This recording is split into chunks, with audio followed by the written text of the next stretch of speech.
The frost bites your fingers before the sun even threatens the ridgeline. Your breath fogs in the dark. Somewhere below, an ox cart groans under a load of quarried stone, its wheels catching on frozen ruts, while a foreman's lantern swings through the mist like a slow pendulum. You are already awake. You have been awake for what feels like an hour, though the drum outside the barracks only sounded moments ago. Who are you exactly, up here on this spine of mountain in the 16th century? You are a soldier laborer conscripted into the Ming Dynasty's Northern Defense Corps, one of hundreds of thousands of men pulled from farms and garrisons across the empire to build, rebuild, and endlessly repair the wall meant to hold the Mongol cavalry beyond the frontier. Some men here are convicts working off sentences. Some are hereditary soldiers, born into military households that owe generations of service to the state, a system called Waisuo, where a family's obligation to fight or labor passes from father to son forever. You fall somewhere between, drafted 3 years ago, told you would serve a rotation. Still here, you pull on a padded jacket stiff with old sweat and follow the others out into the pre-dawn cold. The mountain drops away on either side of the ridge in sheer, dizzying folds. This is not the gentle, restored wall that tourists will one day stroll along near Badiling. This is a section closer to Jiangku, where the stone is wild and the slope beneath your feet falls almost straight down into shadow. Historian Arthur Waldron, who spent years tracing the wall's true construction history, showed that most of what people imagine as one ancient, unbroken line is really the product of this single dynasty's obsession, built, section by brutal section, over 2 centuries, not one continuous project from some distant golden age. You are living inside that obsession right now. Breakfast is millet gruel, eaten standing, the bowl warming your hands more than your stomach. Do you taste anything in it? Not really. You are listening instead to the overseer calling names, to the creak of bamboo scaffolding being lashed together somewhere above the tree line, to a mule complaining as it's loaded with baskets of lime. Today's assignment is the eastern face, where yesterday's crew left off. You sling a coil of rope over your shoulder and start climbing. The quarry sits a 1/4 mile down a goat track, and this is where your morning truly begins. Men swing iron picks against grey granite, working seams that were marked days ago by masons who know the stones grain the way a farmer knows his soil. Sparks jump. Dust hangs in the cold air like breath that never clears. Your job is not to cut. You haven't earned that skill yet. Your job is to haul. You wedge a chiseled block, maybe 60 pounds, into a wooden carrying frame strapped across your back, and you climb. Have you ever carried something heavy up a mountain with no real path?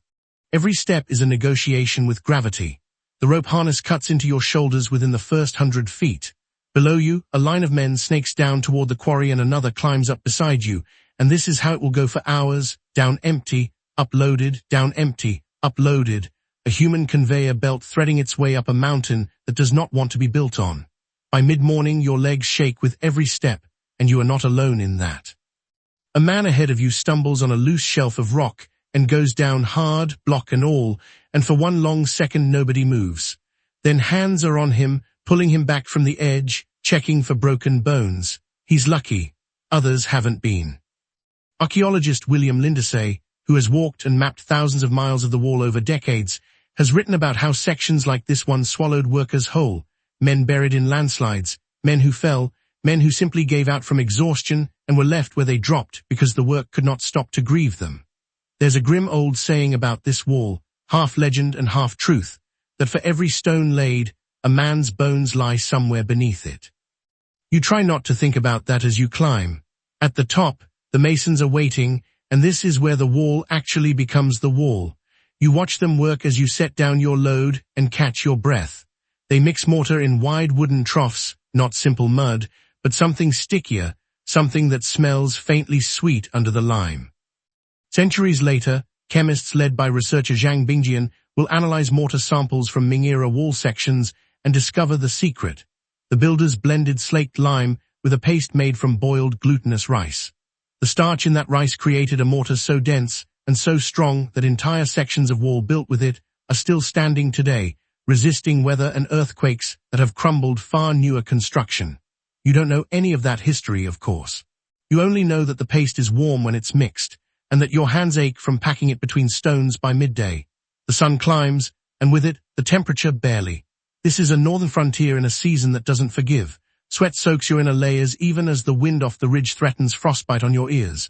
A horn sounds at midday, and you're grateful for it in a way you've never been grateful for anything. Rice, a little dried fish, water hauled up in clay jars from a spring half a mile away. You eat sitting on a half-finished wall, legs dangling over a drop that would kill you in under 4 seconds, and for a moment you let yourself look north. What's out there, past the wall, past the watchtowers that dot this ridge every few hundred yards like beads on a string? Grassland. Horsemen you cannot see but know are there, Mongol raiders whose ancestors, a century and a half earlier, ruled this entire empire as the Yuan dynasty before being driven back beyond the steppe. That's the whole reason you're here, freezing, breaking your back on this mountain. The wall isn't meant to be an impassable barrier. No wall could truly be that.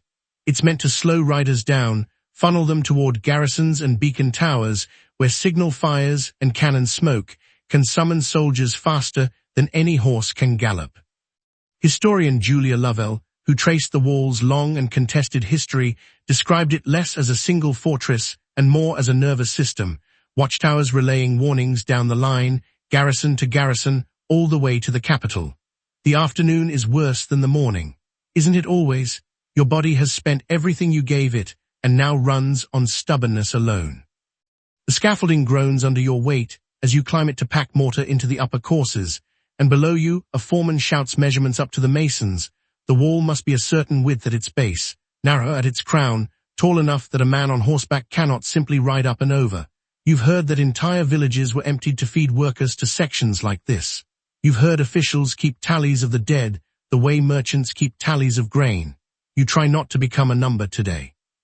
By late afternoon, the light turns gold and then bruised purple along the western peaks, and the work doesn't stop so much as it simply becomes too dark to continue safely. Tools are gathered. Baskets are stacked. The masons inspect today's stretch of wall with hard, appraising eyes, running their palms along the joints, checking that the mortar has been packed without gaps that winter frost could split open. A gap left today becomes a collapse 2 winters from now, and everyone up here knows it. You descend the mountain in near silence, single file, torches lit at the steepest turns. Your shoulders throb. Your hands are raw and lime-burned at the fingertips. Somewhere behind you, the section you spent all day building sits alone in the dark, one more length of stone in a wall that will eventually stretch, by some counts, over 13,000 miles across the empire's northern edge, though no one alive today, including you, will ever see the whole of it, or even most of it. Dinner is quiet. Men eat and talk in low voices about home, about how many more months of this rotation remain, about the man who fell this morning, and whether his family back in Shanxi will ever be told how. You lie down on a straw mat in a barracks that smells of smoke and wet wool, and just before sleep takes you, you hear the wind pick up along the ridge, the same wind that will scour this wall for the next 400 years, long after your name is forgotten, long after the empire that built it falls, long after tourists climb these very stones without ever once thinking of the men who carried them up, one aching step at a time. The frost will bite your fingers again tomorrow, before the sun even threatens the ridgeline.